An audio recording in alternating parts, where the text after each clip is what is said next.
صغیرہ کبیرہ گناہوں کو معاف فرما، جانے انجانے گناہوں کو معاف فرما۔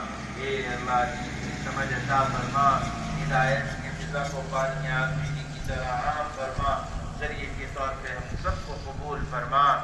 اے اللہ ہمیں اپنے ایمان پر محنت کرنے کی توفیق عطا فرما۔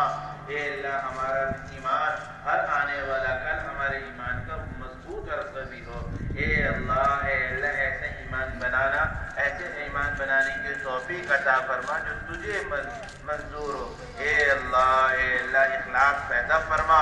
اے اللہ ریا سے حفاظت فرما۔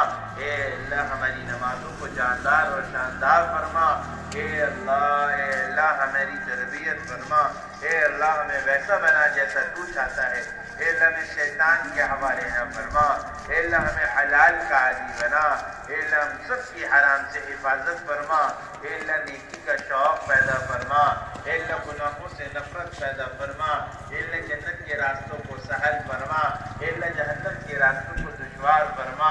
اے اللہ ہمیں جو پریشان ہیں ان کی پریشانیوں کو دور فرما۔ اے اللہ ہمیں جو مقروض ہیں ان کے قرضوں کی ادائیگی کا اے اللہ اپنے خزانہ غیب سے اس کا بندوبست فرما۔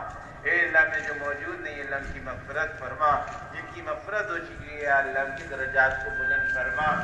جو بے اولاد ان کو نیک اور صالح اولاد عطا فرما، اولادوں والوں کی اولادوں کو نیک بنا، آنکھوں کی ٹھنڈک بنا۔ اے اللہ اس میں خدمت کرنے والوں کی خدمت کو قبول فرما۔ اے اللہ ان کے اندر اخلاص پیدا فرما، ریا سے ان سب کی حفاظت فرما۔ اے اللہ ان کی آگے سے پیچھے سے ان کی حفاظت فرما۔ اے اللہ ان کی دستگیری فرما۔ اے اللہ ان کی رہنمائی فرما۔ اے اللہ جو مال سے جان سے اے اللہ خدمت کر رہے ہیں، اے اللہ سب کی خدمت کو اپنے بارگاہ میں قبول فرما۔ اے اللہ ہماری دعاؤں کو حضور علیہ السلام کے بہتے آنسو کے بغیر قبول فرما۔ ربنا تقبل منا انك انت السميع العليم وتب علينا انك انت التواب الرحيم۔ آمین آمین برحمتك یا